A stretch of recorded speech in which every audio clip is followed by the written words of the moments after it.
北戴河会议期间，中共高层再传震撼消息：中联部副部长孙海燕被带走调查。至此，主管外交与情报系统的中联部正副部长在不到2周内相继出事，再加上习近平亲信办公室主任韩世明、退役军人事务部副部长杨友斌等核心人马接连出事，显示中南海内部权力争夺正急剧升温，军方与高层格局或面临新一轮重塑。您好，欢迎收看大时局要闻透视，我是王真。有消息称，8月13号下午4点，多辆特殊牌照车辆驶入位于北京市木樨地的中联部大院，从车上下来几个身穿行政夹克的神秘人物，直奔会议室。孙海燕当时正在参加会议，来人亮明中纪委纪检人员身份，将孙海燕带走调查。据悉，孙海燕是与刘建超同案。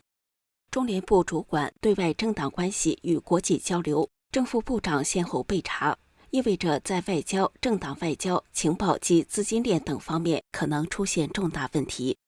中联部官网显示，孙海燕最近一次公开活动是在8月1号出席共同抵制新殖民主义国际政党论坛常委会会议。在此之前，他分别于7月24号会见塞尔维亚人民党主席，7月15号会见孟加拉国伊斯兰大会党高级代表团。相比其他副部长，他的公开亮相频率明显下降。若刘建超与孙海燕2人同案被查，外界推测很可能涉及同一条利益链或同类风险事件，涵盖外交、政党关系、情报及资金运作等敏感领域。分析人士指出，这类高层人事异动在中共内部极为罕见，可能反映内部整肃或重大政策调整正在进行，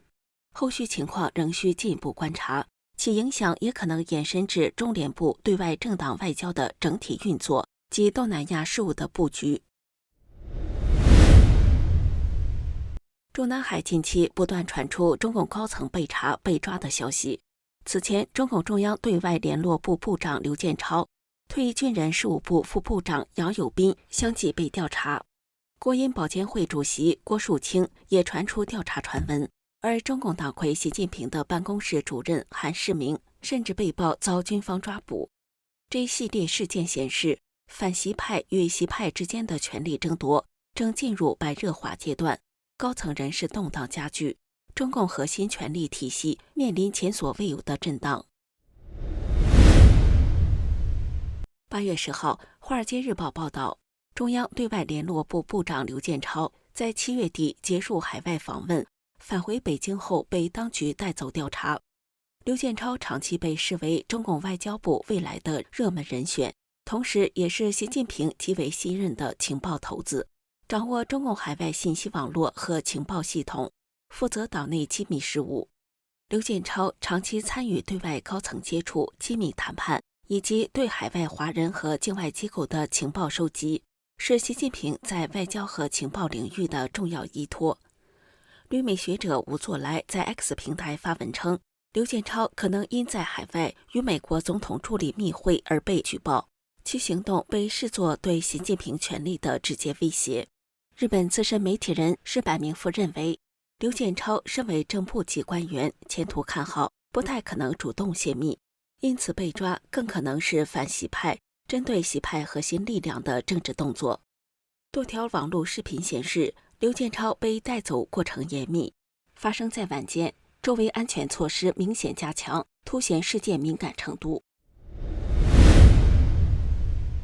刘建超被抓后，中南海内部气氛迅速紧张。多个消息源称，这是反习派对习派核心人物发起的标志性行动。失去刘建超，习近平在海外情报收集和内部信息控制上受到直接削弱。长期以来，刘建超掌握的情报系统不仅为其提供外交决策参考，也支撑其在党内权力布局的前瞻判断。如今这一关键环节出现空缺，习派在情报、外交和党务的核心运作上面临真空期，反习派可能趁机布局，影响决策链条。事件在外交平台引发热议， X 平台网友纷纷评论，习失去了情报核心，这等于军心和外交情报都被削弱。刘建超被抓，习派内部信息流断裂，权力基础受到重创。有评论指出，这是一次明显的政治信号，意味着反习派已掌握行动主动权，而习派在党内高层的支持正受到考验。韩世明自2012年起担任习近平的机要秘书及办公厅负责人，是习最信任的助手之一，负责协调党务和政务，掌握大量机密信息，几乎参与所有核心决策的传递与执行。他不仅熟悉党内高层运作，也掌握对外外交、军队调度及机密文件，是习近平权力体系的重要枢纽。传闻称，北戴河会议期间，军方采取秘密行动，通过救护车掩护，悄然接近中南海，将韩世明带走调查。若属实，这不仅象征习派在中南海核心圈层遭受打击，也意味着习近平的日常运作、政务协调及党内决策传递可能受到严重影响。多方消息源指出，他的失事可能造成习派内部权力链断裂，使反习势力获得更多操作空间。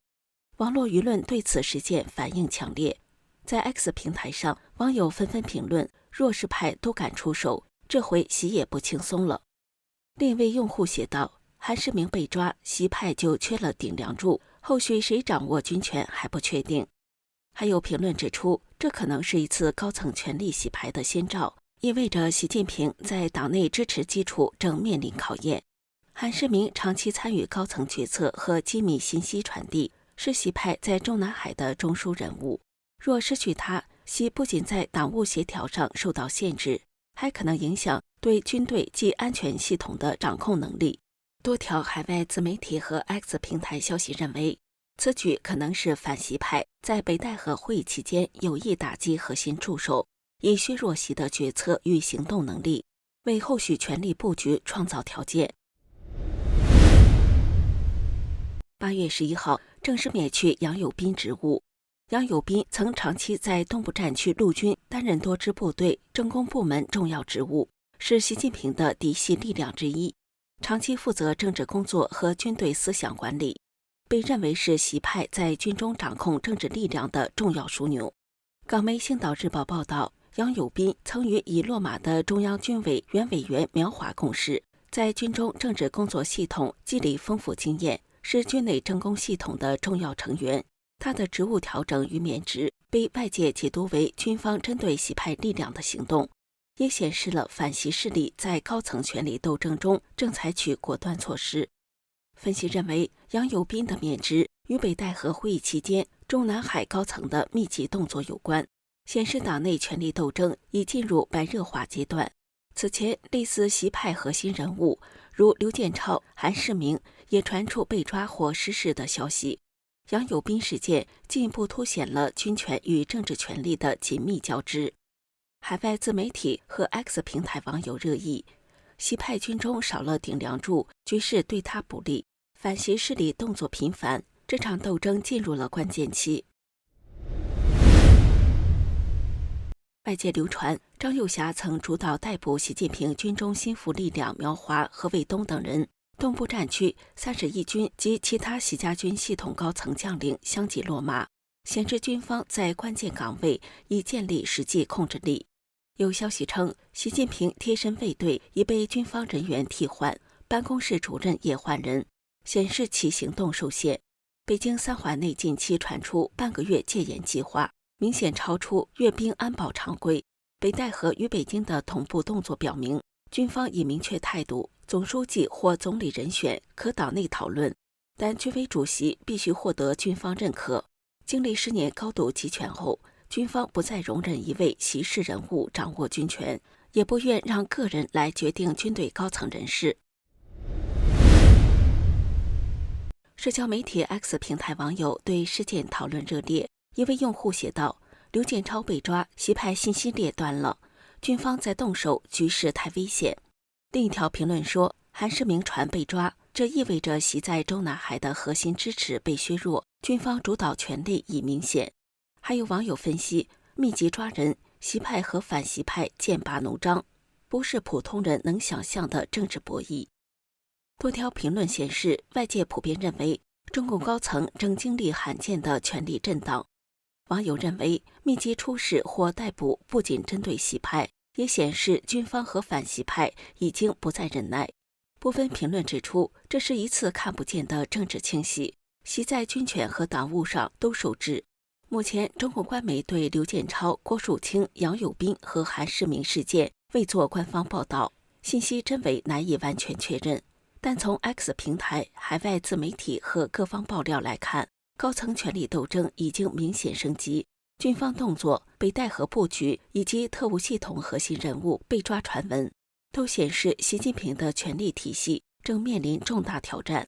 接下来几周将是检验习近平权力能否稳固的重要时刻。93大阅兵结束后，局势可能迅速进入新阶段，无论是政治局内讨论，还是军方实际掌控，权力的走向都将对中共高层格局产生深远影响。这里是大时局要闻透视，感谢您的陪伴与思考，请订阅、分享并打开小铃铛，一起在动荡中坚守真相，在黑暗中点燃希望。